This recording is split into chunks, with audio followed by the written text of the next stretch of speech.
عليه ونعوذ بالله من شرور أنفسنا ومن سيئات أعمالنا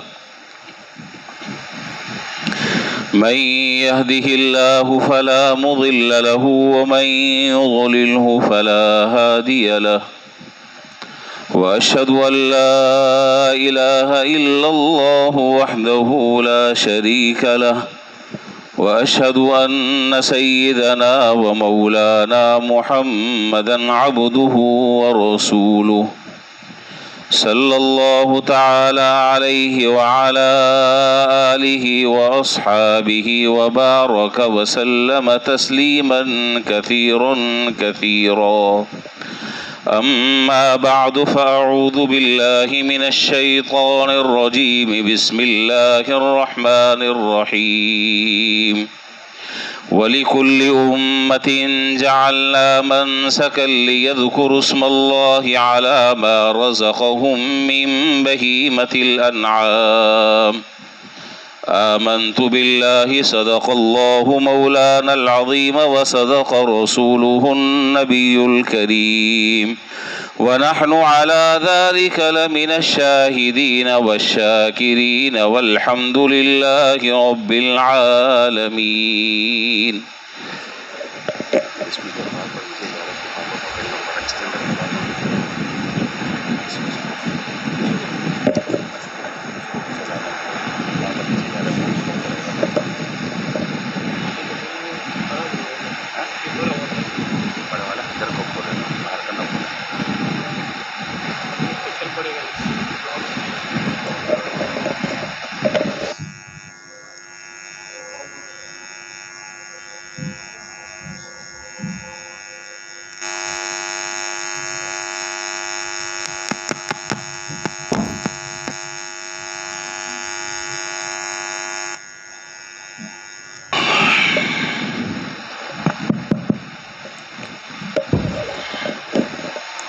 بزرگان محترم و برادران عزیز،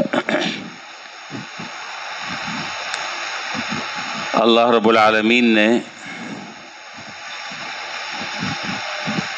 ذی الحجہ کا مہینہ ہمیں اور آپ کو عطا فرمایا،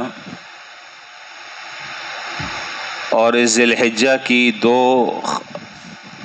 اہم عبادتیں ہیں جو اللہ تعالیٰ نے مشروع فرمائی ہیں.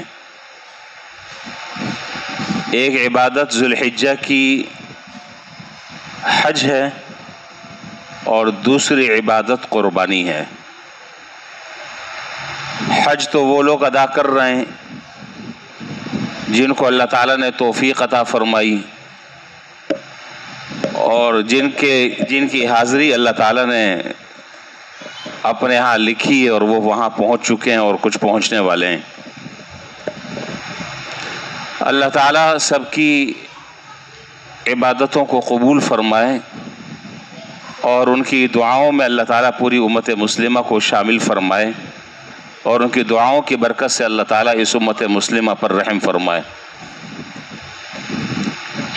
دوسری جو عبادت ہے وہ ہے قربانی. وہ انشاءاللہ صاحب استطاعت اور صاحب نصاب لوگ وہ قربانی کریں گے. یہ قربانی در حقیقت حضرت اسماعیل علیہ السلام کا وہ یادگار واقعہ ہے جس کے یاد میں یہ امت مسلمہ قربانی کرتی اور قیامت تک کرتی رہے گی. جو قربانی انہوں نے اپنے والد حضرت ابراہیم علیہ السلام کے سامنے پیش کی تھی،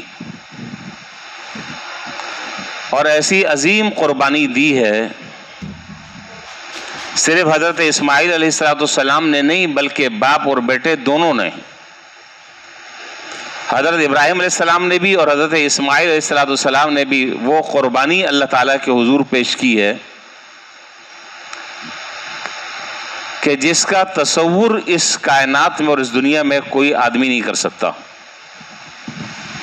کہنا بہت آسان ہے جملے زبان سے ادا کرنا بہت آسان ہے، اور عملی طور پر اس کو کرنا اور اس طریقے سے کرنا جس طریقے سے حضرت اسماعیل علیہ السلام نے قربانی دی بہت مشکل ہے۔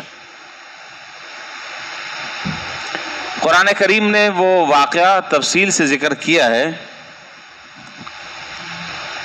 پورا واقعہ تو میں اول سے آخر تک میں ذکر نہیں کر سکوں گا وقت کی کمی کی وجہ سے، چونکہ آج کچھ اور متعدد باتیں بھی مجھے کرنی ہیں۔ البتہ اس واقعے کے چند نکات وہ آپ کی خدمت میں گوش گزار کرنا چاہتا ہوں۔ آپ اس قربانی کا ذرا سا اندازہ لگائیے کہ اولاد وہ کہ جو امیدوں کا جو مرکز ہے، اور اللہ تعالیٰ سے مانگ کر اللہ تعالیٰ کے سامنے درخواست دے کر اللہ تعالیٰ نے اولاد عطا فرمائی۔ پھر حضرات مفسرین کے دو قول ہیں۔ ایک قول یہ کہ جس وقت یہ واقعہ پیش آیا قربانی کا، اس وقت حضرت اسماعیل علیہ السلام کی عمر 13 سال ہے، اور دوسرا قول یہ ہے کہ آپ بلوغت کے قریب پہنچ چکے ہیں۔ تو اگر بلوغت کی عمر آپ لگاتے ہیں تو 15 سال۔ بہرحال یہ وہ عمر ہے کہ جس عمر میں بچہ اور اس کے ماں باپ اس کو کس طریقے سے ناز و نخرے سے، کس طرح تکلیفوں سے، کس طرح مشقتوں سے اس کو پال پوس کر اس کو بڑا کرتے ہیں۔ پھر جب وہ اس قابل ہو جائے کہ وہ چلنے پھرنے کے قابل ہو جائے، باپ کا دستے بازو بننے کے قابل ہو جائے، اور آڑے اور مشکل وقت میں باپ کا ساتھ کھڑے ہونے کے لیے تیار ہو جائے، تو اس وقت حضرت ابراہیم علیہ السلام حضرت اسماعیل علیہ السلام کو کیا کہہ رہے ہیں؟ قال یا بنی انی ارا فی المنام انی اذبحک فانظر ماذا تری۔ اور اس سے پہلے قرآن کریم نے جو لفظ ذکر کیا ہے، فلما بلغ معه السعی قال یا بنی انی ارا فی المنام انی اذبحک فانظر ماذا تری۔ غور کریں ذرا اس جملے پر کہ جس وقت حضرت اسماعیل علیہ السلام چلنے پھرنے کے قابل ہو گئے، کیا مطلب کہ یہ وہ عمر ہوتی ہے کہ باپ کو ڈھارس ہو جاتی ہے، اور باپ کو یہ اطمینان ہو جاتا ہے کہ اب میرا بچہ جو ہے وہ میرا ساتھ دے گا، اور میرے کاموں میں میرا معاون بنے گا، اور میرا بوجھ برداشت کر لے گا، اور میرے قدم کے ساتھ اپنے قدم ملا کر چلے گا۔ تو باپ کو ذرا سا اطمینان ہو جاتا ہے کہ اب میں اکیلا نہیں رہا، اب میرا ساتھ دینے والا کوئی ہے، اور وہ میری اولاد ہے۔ تو حضرت ابراہیم علیہ السلام نے کہا کہ میں نے خواب میں دیکھا ہے کہ میں تمہیں ذبح کر رہا ہوں، تمہاری کیا رائے؟ ہم بہت بچپن سے یہ واقعات سنتے چلے آ رہے ہیں، تو آج صرف یہ واقعہ نہیں سننا ہے، اس واقعے میں جو اہم باتیں ہیں اس پر غور کرنا ہے کہ ہمارے لیے اور آپ کے لیے اس میں کیا سبق ہے۔ صرف یہ قصے کہانی سنانا مقصد نہیں ہے۔ یہ خواب میں حکم دیا ہے، اور حضرات مفسرین نے فرمایا کہ یہ خواب لگاتار حضرت ابراہیم علیہ السلام کو 3 دن تک آتا رہا متواتر۔ سوال یہ پیدا ہوتا ہے کہ جس طریقے سے اللہ تعالیٰ نے یہ حکم خواب میں دیا ہے، تو اسی طرح اللہ تعالیٰ یہ حکم حالت رؤیا میں نہیں بلکہ حالت بیداری میں، یعنی جاگنے کی صورت میں بھی اللہ تعالیٰ بذریعہ وہی یہ حکم دے سکتے تھے ابراہیم علیہ السلام کو۔ خواب میں یہ حکم دینے کی کیا ضرورت تھی؟ اتنا بڑا حکم دیا جا رہا ہے، اتنا بڑا حکم دیا جا رہا ہے، قربانی پیش کرنے کا اللہ تعالیٰ حکم دے رہے ہیں، تو خواب کی کیا ضرورت ہے؟ ویسے وہی نازل فرما دیتے، کوئی فرشتہ بھیج دیتے، اس سے کہہ دیتے کہ ابراہیم علیہ السلام کو یہ کہہ دو۔ تو یہاں پر جو نقطہ ہے وہ نقطہ یہ ہے کہ خواب میں حکم دینے میں حضرت ابراہیم علیہ السلام کی آزمائش زیادہ سخت ہے بیداری کی حالت کے مقابلے میں، زیادہ سخت امتحان ہے۔ کیوں؟ اس وجہ سے کہ بس اوقات جب خواب آدمی دیکھتا ہے تو وہ خواب کو خواب سمجھ کر نظر انداز کر دیتا ہے. بھئی خواب ہی تو دیکھا تھا نا. اس طرح کے تو خواب پتہ نہیں کتنے ہم دیکھتے رہتے ہیں, خواب کی کیا حیثیت ہے. پھر دوسرے دن یہی خواب آیا, پھر تیسرے دن یہی خواب آیا. تو خواب میں نفس کی ٹال مٹول کے مواقع زیادہ ہیں. بھائی اگر صراحتاً دو ٹوک الفاظ میں واضح طور پر اگر حکم دے دیا جاتا تو ظاہر ہے کہ اس حکم سے سرتابی نہیں کر سکتا آدمی. اللہ تعالیٰ نے حکم دیا, کرنا ہے. لیکن یہاں جب خواب میں حکم دیا تو اس میں آزمائش زیادہ ہے کہ دیکھیں ابراہیم اس خواب کو صرف ایک خواب ہی سمجھتے ہیں یا اس خواب کو بھی وہی درجہ دیتے ہیں جو درجہ بذریعہ وحی کوئی پیغام لے کر آنے والا پیغام لے کر آتا ہے, جو اہمیت اس کی ہے وہی اہمیت ان کی نظر میں خواب کی بھی ہے. یہ اس کو ہلکا سمجھ رہے ہیں. تو حضرت ابراہیم علیہ السلام نے اس خواب کو بھی وہی درجہ دیا اور وہی اہمیت دی جو اہمیت حالت بیداری میں کسی حکم کے ملنے پر ہوا کرتی ہے. اور حضرات انبیاء علیہ السلام کا جو خواب ہوتا ہے وہ آپ کو پتہ ہے کہ وہ وہی ہوا کرتا ہے, وہی ہوا کرتا ہے. جلیل القدر نبی ہیں, بس خواب میں دیکھا اور بیٹے سے کہا کہ بھئی تمہاری کیا رائے ہے, اور بیٹے سے اس لیے معلوم کیا. یہ مطلب خدا نخواستہ نہیں ہے کہ اگر بیٹا کہہ دے کہ کیا ہو گیا آپ کو, دماغ کام نہیں کر رہا آپ کا. کون اپنی اولاد کو, اور اولاد بھی وہ جو نرینہ اولاد ہے, کون ذبح کرتا ہے اپنی اولاد کو؟ کس طرح کی بہکی بہکی آپ باتیں کر رہے ہیں؟ نہیں. کمال ہے حضرت اسماعیل علیہ السلام کے اس جذبے کا کہ جس جذبے کا انہوں نے اظہار کیا. ایک لفظ اپنے والد سے حضرت ابراہیم علیہ السلام سے اس سلسلے میں ایک لفظ ذکر نہیں کیا, بلکہ جواب کیا دیا؟ فانظر ماذا ترى, اے ابا جو آپ کو حکم دیا گیا بس آپ اس کو کر گزریے. کمال اطاعت ہے, کمال فرما برداری ہے. نظیر نہیں ہے, اس کی کوئی مثال نہیں ملتی, نہ قیامت تک کہ کوئی اس طرح فرما برداری کی کوئی مثال پیش کر سکتا. جو حکم ملا ہے, اللہ تعالیٰ نے آپ کو حکم دیا تو اللہ تعالیٰ کے حکم کے آگے میری رائے کی کیا حیثیت ہے؟ اللہ تعالیٰ کے حکم کے آگے میں رائے دینے والا کون ہوتا ہوں؟ آپ کو اگر اللہ تعالیٰ نے حکم دیا تو کر گزریے اس کو. یا ابت افعل ما تؤمر, جو حکم دیا ہے آپ کو آپ کے رب نے, کر گزرے اس کو. اور آگے جملہ کیا کہا؟ کمال ہے, کمال. جملہ کیا کہا؟ اس جملے میں بھی کمال کی اطاعت اور فرما برداری جھلک رہی ہے. کیا کہا؟ ستجدنی انشاء اللہ من الصابرین. اگر جملے پر اگر آپ غور کر لیں تو آپ کو پتہ چلے کہ کیا جملہ کہا ہے حضرت اسماعیل علیہ السلام نے. اتنی بڑی قربانی دے رہے ہیں, اتنی بڑی قربانی دے رہے ہیں کہ اپنے آپ کو اللہ تعالیٰ کے راستے میں قربان کر رہے ہیں اور ذبح ہونے والے ہیں. یہ معمولی کام ہے؟ آج مثال کے طور پر فرض کر لیں کہ اگر آج کسی باپ کو یہ حکم دیا جاتا ہے کہ بھئی تم اپنی اولاد کو ذبح کرو, کوئی کرے گا؟ سوال ہی پیدا نہیں ہوتا. کہاں سے لائے گا وہ جگرا, کہاں سے لائے گا وہ دل گردہ, کہاں سے لے کر آئے گا؟ سوال ہی پیدا نہیں ہوتا. تو جملہ کیا کہا؟ اتنی بڑی قربانی پیش کر رہے ہیں, اپنی جان اللہ تعالیٰ کے راستے میں پیش کر رہے ہیں.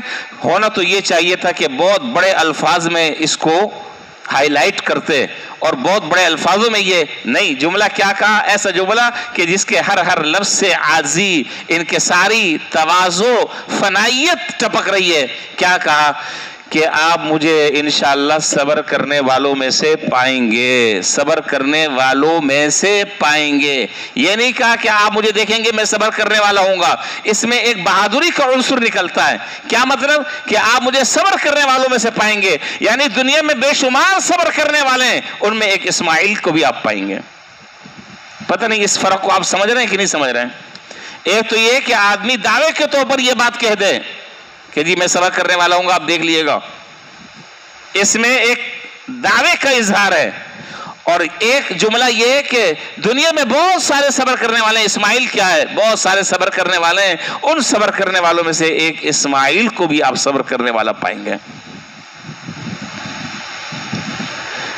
تو اس موقع پر بھی تواضع اور انکساری، باپ بھی نبی بیٹا بھی نبی ظاہر ہے، تو پھر تو جملوں کا انتخاب بھی تو پھر سوچ سمجھ کر ہی ہوگا نا۔ فَلَمَّا أَسْلَمَا وَتَلَّهُ لِلْجَبِينِ، روایتوں میں ہے کہ حضرت ابراہیم علیہ السلام نے حضرت اسماعیل علیہ السلام کو پہلے سیدھا لٹایا۔ اب چھری چلا رہے ہیں، چھری چل نہیں رہی۔ اللہ تعالیٰ کو تو ذبح کرانا مقصود ہی نہیں تھا، امتحان تھا، لیکن ان کو تو نہیں پتا۔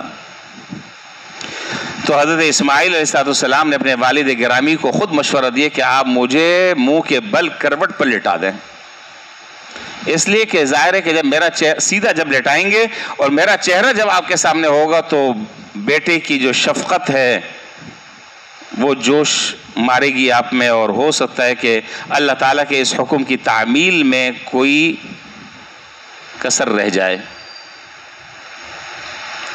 اور پھر میں بھی باپ کا چہرہ دیکھ رہا ہوں گا آنکھوں سے، تو ہو سکتا ہے کہ جان ذرا دیر سے نکلے، پتہ نہیں کتنی دیر تک تڑپتا رہوں گا۔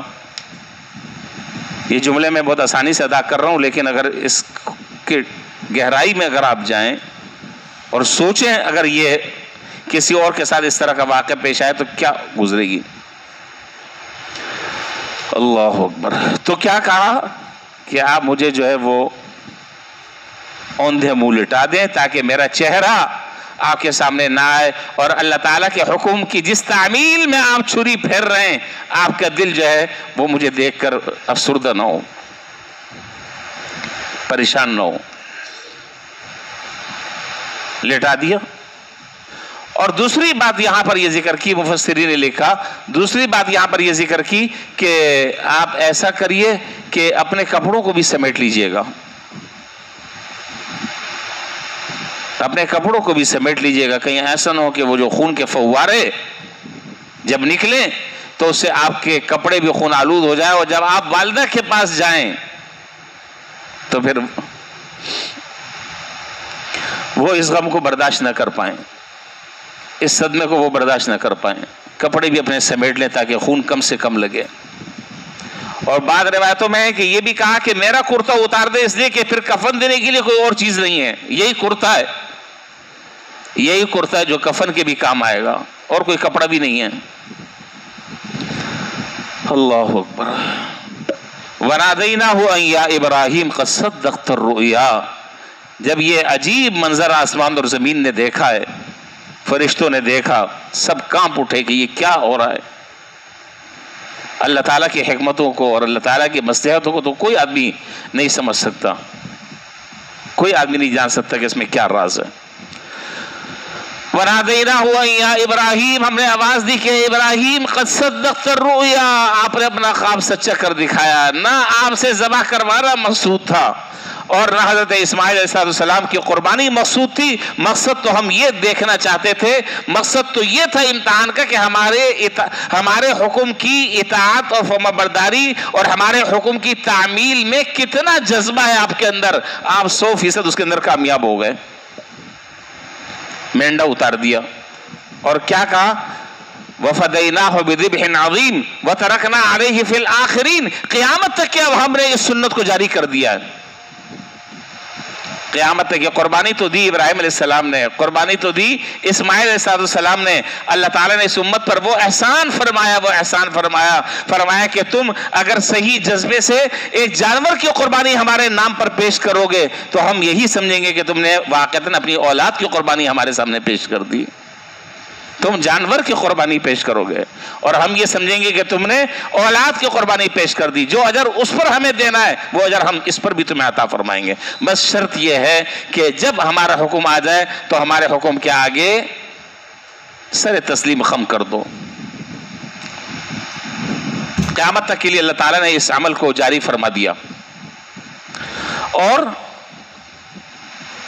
تو پورے میں اس واقعے کے چند نکات میں نے آپ کے سامنے ذکر کیا، پورا واقعہ اور اس کی تفصیل اس وقت مقصد نہیں ہے بیان کرنا، مجھے اگلا مسئلہ بیان کرنا ہے. تو پورے اس واقعے سے جو سبق مل رہا ہے وہ سبق اگر ذہن میں بیٹھ جائے اور دماغ میں اگر وہ سبق موجود رہے تو آپ یقین جانیں کہ وہ سبق ایسا ہے کہ جو انسان کی زندگی میں انقلاب برپا کر دے، انسان کی زندگی بدل جائے.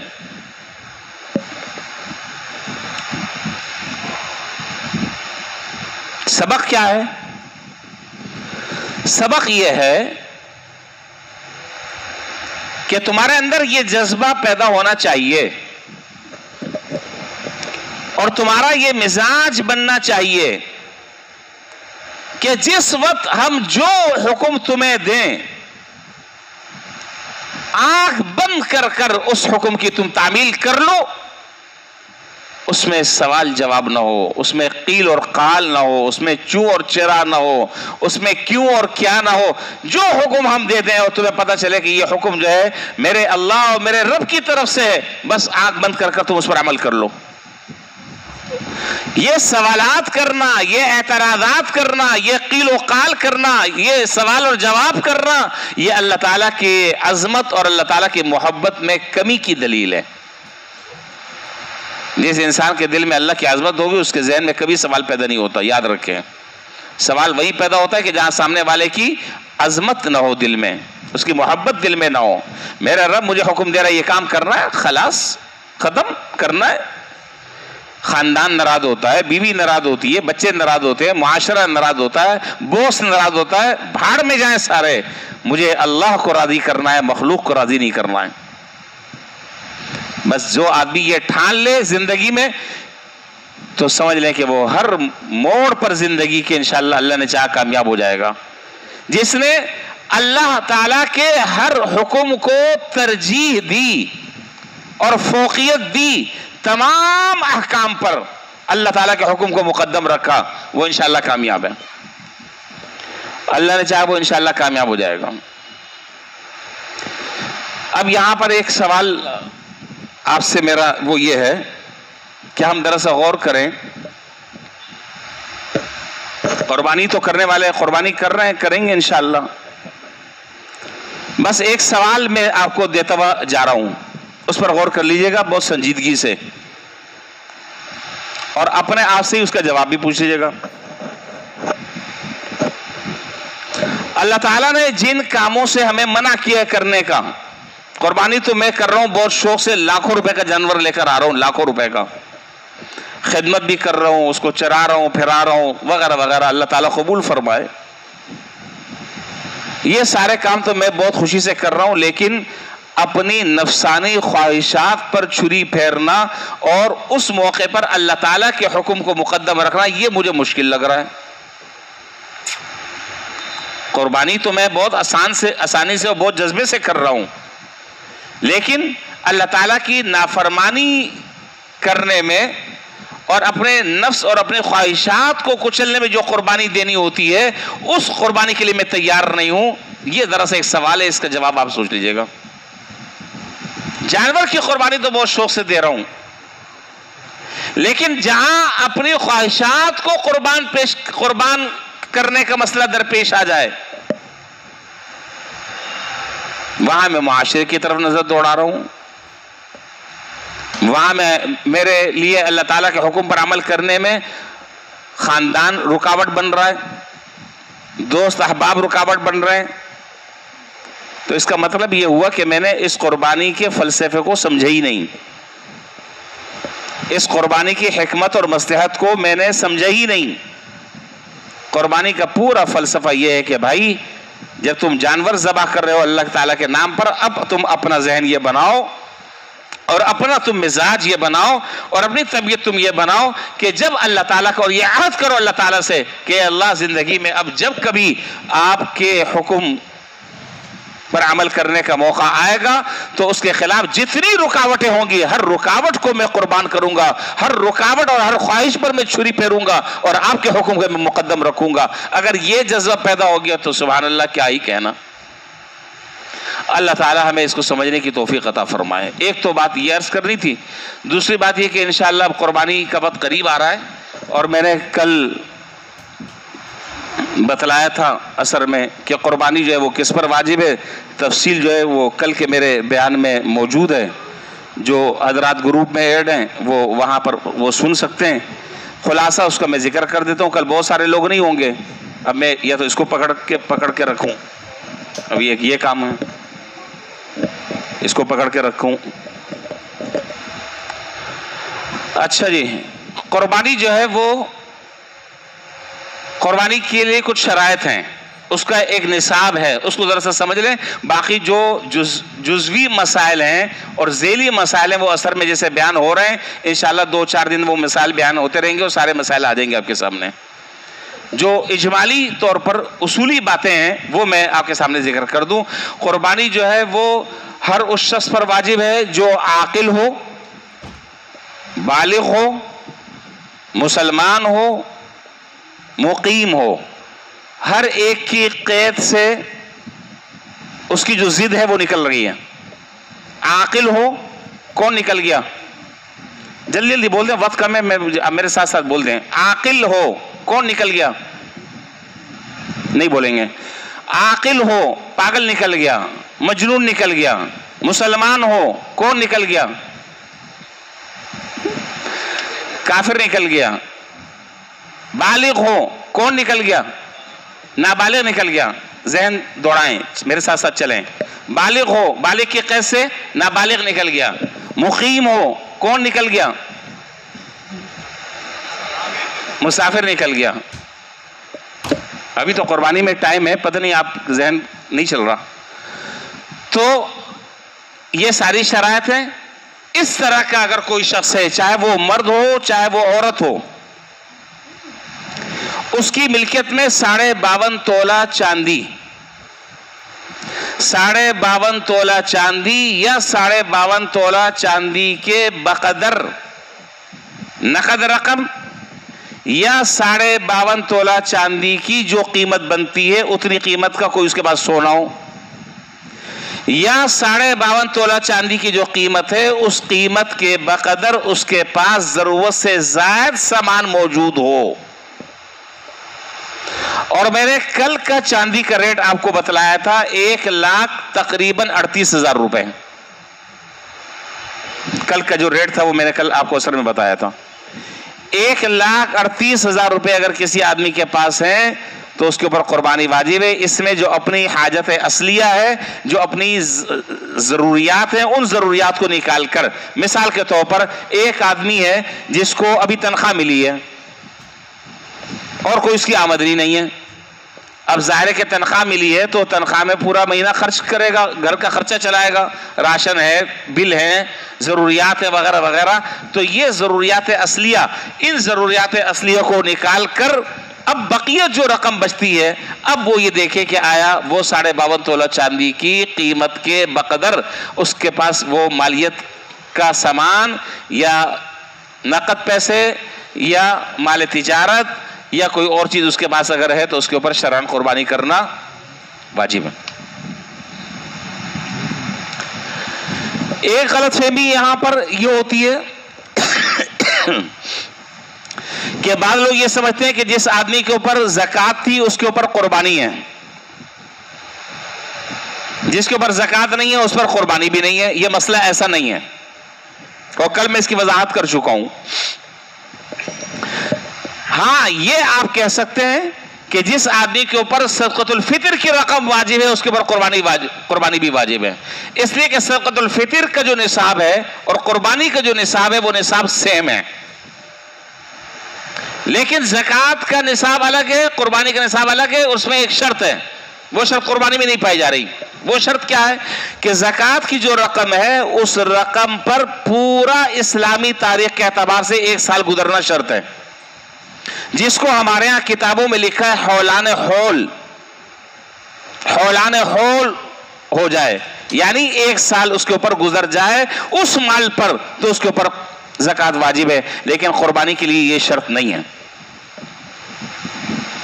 اس لیے فقہاء نے لکھا کہ یہ جو ایام اضحیہ ہیں یہ 3 تاریخیں 10 ذی الحجہ, 11 ذی الحجہ اور 12 ذی الحجہ, ان 3 تاریخوں میں تیسرے دن فرض کریں کہ اثر سے پہلے پہلے اس کے پاس کہیں سے اتنی رقم آ جاتی ہے، پہلے اس کے پاس پیسے نہیں تھے، اچانک 2 گھنٹہ اور 4 گھنٹہ تیسرے دن تو اس کے بعد کہیں سے پیسے آ جاتے ہیں، تو اب یہ آدمی صاحب نصاب کہلائے گا، اگرچہ اس پیسوں کو آئے ہوئے ابھی صرف 4 گھنٹے گزرے ہیں۔ پتہ نہیں یہ بات سمجھ رہے ہیں پیچھے والے کی نہیں سمجھ رہے ہیں؟ اس پہ ابھی صرف 4 گھنٹے گزرے ہیں، مہینہ اور سال تو بہت بات کی بات ہے، اس پر قربانی ہے شرعاً، یہ قربانی کرے گا، واجب نہیں کرے گا گناہگار ہوگا۔ اس لیے اپنا جائزہ لے لینا چاہیے، اپنا حساب کتاب کر لینا چاہیے، اور حساب کتاب کر کر دیکھ لینا چاہیے کہ بھئی میرے پاس قربانی ہے یا نہیں، اور قربانی اگر ہے تو خوش دلی کے ساتھ کرنی چاہیے، اللہ تعالیٰ کا حکم سمجھ کر کرنا چاہیے، اللہ کی رضا، اللہ تعالیٰ کی خوشنودی کی نیت سے کرنا چاہیے، ہر طرح کے نام و نمود سے، ریاکاری سے، دکھلاوے سے پرہیز کر کر اپنے عمل کو ضائع ہونے سے بچانا چاہیے۔ اور میں یہاں ایک بات اور بھی میں پہلے بھی شاید ذکر کی تھی، ایک بات میں اور بھی عرض کر دوں کہ بھائی ہمیں دوسروں کے بارے میں بہت محتاط رویہ اختیار کرنا چاہیے۔ یہ جو بسا اوقات ہم دوسروں پر ایک دم آنن فانن بیک جنبش قلم ہم فتوے دے دیتے ہیں کہ دیکھو وہ 10 لاکھ کا جانور لایا ہے، وہ 50 لاکھ کا جانور لے کر آیا ہے، وہ دیکھو بڑا ریاکار ہے اور فلانا ہے، اور اس طرح کی باتیں کر کر ہمیں اس بیچارے کا عمل تو اس کے ساتھ ہے، اس کی نیت ہے، اللہ تعالیٰ کا معاملہ ہے، اللہ تعالیٰ اس کی قربانی کے جذبے کو جانتے ہیں، ہم کیوں اپنے ذمہ گناہ لیں؟ نہ میرا لینا اور نہ میرا دینا بلا وجہ، نہ اس نے مجھ سے پیسے لیے نہ میں اس کا ذمہ دار ہوں، بھائی وہ جانے، اللہ تعالیٰ جانے۔ اگر دکھلاوے کی نیت ہے تو اس کی قربانی ظاہر قبول نہیں ہوگی، اور اگر اس کی نیت اخلاص کی ہے، اللہ کو راضی کرنے کے لیے مہنگے سے مہنگی چیز اللہ کے راستے میں قربان کر رہا ہے، تو پھر آپ کو کیا تکلیف ہو رہی ہے؟ آپ کو کیا پریشانی ہے؟ تو اس لیے پیٹ میں جو مروڑ ہوتا ہے بس اوقات اس سے بچیں اور اپنے عمل کو ضائع نہ کریں، اور ان دنوں میں اس طرح کے گناہوں سے اور دوسروں پر الزام تراشی سے اپنی زبان کو قابو میں رکھ کر اپنے اعمال کو ضائع نہ کریں، یہ میرا مشورہ ہے۔ جو ہے اللہ تعالیٰ مبارک فرمائے، اللہ تعالیٰ قبول فرمائے۔ اچھا ایک اور بیماری بھی ہمارے یہاں ہے، وہ بیماری یہ ہے کہ اب جانور لائیں، بہت اچھا جانور ہے، پوچھتے ہیں ہاں جی کتنے کا لائیں؟ بھائی کیا کام ہے آپ کا یار، کیا کام ہے آپ کا؟ کتنے کا لاؤ، کتنے کا نہیں لایا؟ اب ایک آدمی بیچارہ بتانا نہیں چاہتا، اپنی اس چیز کو، اس عمل کو ضائع نہیں کرنا چاہتا کہ بھئی میرا معاملہ اللہ تعالیٰ کا معاملہ ہے۔ اب آپ کی طرف سے اصرار ہے، نہیں جی کتنے کا لائے وہ بتائیں، تو کیا آپ پیسے دے دو گے؟ اب اگلا جو ہے وہ جھوٹ بھی بول رہا ہے، اگلا جو ہے وہ غلط بیانی بھی کر رہا ہے، تو کیا مقصد ہے ان چیزوں کا؟ کیوں اس طرح کی فضول باتیں کرنے کی ضرورت ہے؟ اس سے اپنے آپ کو بچائیں۔ بس وہ جو لایا ہے اللہ تعالیٰ قبول کر لے، وہ جو جذبہ ہے اس کا جو نیت ہے اللہ تعالیٰ دل کے حال کو جانتے ہیں، اس لیے ہمیں اور آپ کو اس میں دخیل نہیں ہونا چاہیے۔ ٹھیک ہے جی، باقی اس سے متعلق اور مسائل قربانی کے جو ہیں وہ انشاءاللہ اثر میں جیسے بیان ہو رہا ہے وہ مسائل آتے رہیں گے۔ ایک خاص بات جو ذکر کر رہی ہے مجھے، وہ 9 تاریخ 9 ذی الحجہ جو ہمارے ہاں کا یوم عرفہ ہے، یوم عرفہ۔ یہاں میں ایک بات اور بھی عرض کر دوں کہ ہر ملک کا یوم عرفہ وہاں کے اعتبار سے ہوگا۔ سعودیہ کا جو یوم عرفہ ہے وہ کون سے دن ہے؟ منگل کو 9 تاریخ۔ ہمارے ہاں کا یوم عرفہ بدھ کے دن 9 ذی الحجہ 10 کو انشاءاللہ عید ہے۔ تو بہتر طریقہ یہی ہے، حدیث میں ہے، جناب نبی کریم صلی اللہ علیہ وسلم فرمایا کہ ویسے تو اگر اللہ تعالیٰ توفیق دیں تو روزانہ آدمی روزہ رکھے، لیکن جیسے گرمی پڑ رہی ہے ہر آدمی نہیں رکھ سکتا، تو کم از کم ہمیں اتنا اہتمام کرنا چاہیے کہ یوم عرفہ کا جو روزہ ہے یعنی 9 تاریخ کا وہ ہمیں رکھنا چاہیے، کم سے کم ایک روزہ تو رکھیں۔ چلیں انگلی کٹا کر شہیدوں میں نام لکھوا دیں، تو حدیث میں اس کی بڑی فضیلت بیان فرمائی۔ جناب نبی کریم صلی اللہ علیہ وسلم نے ارشاد فرمایا کہ اگر کوئی آدمی یوم عرفہ کا عام دنوں کا اگر روزہ رکھتا ہے 1 تاریخ سے، تو ایک روزے کا ثواب بولیں 1 سال کے روزوں کے برابر، یہ میں بیان کر چکا ہوں، ایک روزے کا ثواب 1 سال کے برابر۔ اور یوم عرفہ کا اگر کوئی شخص روزہ رکھتا ہے تو فرمایا کہ میں اللہ تعالیٰ سے یہ گمان رکھتا ہوں اور مجھے یقین ہے کہ اللہ تعالیٰ اس کے 2 سال کے گناہوں کو معاف فرمائیں گے، السنۃ التی قبلہ والسنۃ التی بعدہ، 1 سال کے پچھلے گناہ اور 1 سال کے اگلے گناہ۔ لیکن یاد رکھیے گا اس گناہوں کی معافی سے مراد صغیرہ گناہ ہیں، کسی کے ساتھ چیٹنگ کی ہے، کسی کے پیسے ہڑپ کر لیے ہیں اور کسی کو مالی طور پر نقصان پہنچا دیا ہے، وہ ان روزوں سے معاف نہیں ہوگا۔ بات ہے صاف صاف، آپ کو کسی اندھیرے میں نہیں رکھنا ہے۔ صغیرہ گناہ معافی کا حدیث میں ذکر ہے، باقی جو مالی معاملات ہیں یا دوسرے تیسرے معاملات ہیں، کسی کی غیبت کی ہے، کسی کی برائیاں کی ہیں، دل میں کینہ اور حسد بھرا ہوا ہے، وہ روزے رکھنے سے چاہے آپ 50 سال روزے رکھتے رہے وہ معاف نہیں ہوگا۔ تو اگر اللہ تعالیٰ کسی کو توفیق دے رہے ہیں تو روزانہ رکھے، اگر مشکل لگ رہی ہے، طبیعت ظاہر ہے ہر آدمی کی ایک طرح کی نہیں ہوتی، موسم بھی سخت ہے، گرم ہے، تو بھائی کم سے کم 9 تاریخ کا تو روزہ ہمیں رکھ لینا چاہیے اہتمام سے۔ تو اس کی نیت سارے لوگ کریں انشاءاللہ، کم سے کم 1 روزہ رکھ کر تو کچھ تو ہم کام کر لیں، کچھ تو روزے داروں کے ساتھ مشابہت ہو جائے بس۔ باقی بعض لوگ جو ہیں وہ بعض حضرات جو ہیں وہ جس دن عرفہ ہوتا ہے، اور خاص طور پر سعودیہ میں جو عرفے کا دن ہے وہ میدان میں کھڑے ہوتے ہیں اور ٹوپی جو ہے وہ اتاری بھی ہوتی ہے اور وہ دعا کر رہے ہوتے ہیں اور بعض لوگ کچھ کر رہے ہوتے ہیں، ان تمام کے تمام طریقوں سے پرہیز کرنا چاہیے۔ یہ طریقہ شریعت سے اور احادیث سے ثابت نہیں ہے، اس سے پرہیز کرنا چاہیے۔ جو سمپل کام ہے، سیدھا سیدھا طریقہ جس کی تعلیم جناب نبی کریم صلی اللہ علیہ وسلم نے ارشاد فرمائی، وہ کام کرنا چاہیے۔ فَأَكْثِرُوا فِيهِنَّ التَّسْبِيحَ وَالتَّحْمِيدَ وَالتَّهْلِيلَ وَالتَّكْبِيرَ، آپ نے فرمایا کہ ان دنوں میں ان کلمات کی کثرت کرو، لا الہ الا اللہ، سبحان اللہ، الحمدللہ، اللہ اکبر، یہ جو کلمات ہیں ان کلمات کی کثرت کی تلقین ہمیں کی گئی ہے۔ تو جس کی تعلیم جناب نبی کریم صلی اللہ علیہ وسلم ہمیں دے رہے ہیں اس کام کو ہمیں کرنا چاہیے، اور باقی جو الٹے سیدھے کام ہو رہے ہیں ان چیزوں سے بچنا چاہیے۔ اور ان دنوں میں خاص طور پر نمازوں کا بھی اہتمام کرنا چاہیے، تہجد کا بھی اہتمام کرنا چاہیے، قرآن کریم کی تلاوت بھی کثرت سے کرنی چاہیے، روزانہ کی بنیاد پر صدقہ خیرات بھی کرنا چاہیے، صلہ رحمی بھی کرنی چاہیے۔ یہ سارے کے سارے اعمال صالحہ ہیں جو ان عشر ذی الحجہ میں جس کا ہم سب کو اہتمام کرنا چاہیے۔ اللہ تعالیٰ ان سارے کے سارے اعمال پر ہم سب کو مواظبت کرنے کی اور پابندی کے ساتھ عمل کرنے کی توفیق عطا فرمائے۔ اور آخری نماز عید الاضحیٰ کا اعلان ہے، انشاءاللہ ہمارے ہاں عید الاضحیٰ کی نماز 7 بجے ہوگی انشاءاللہ۔ عید الاضحیٰ کی نماز یہاں مسجد میں اللہ نے چاہے انشاءاللہ 7 بجے ہوگی۔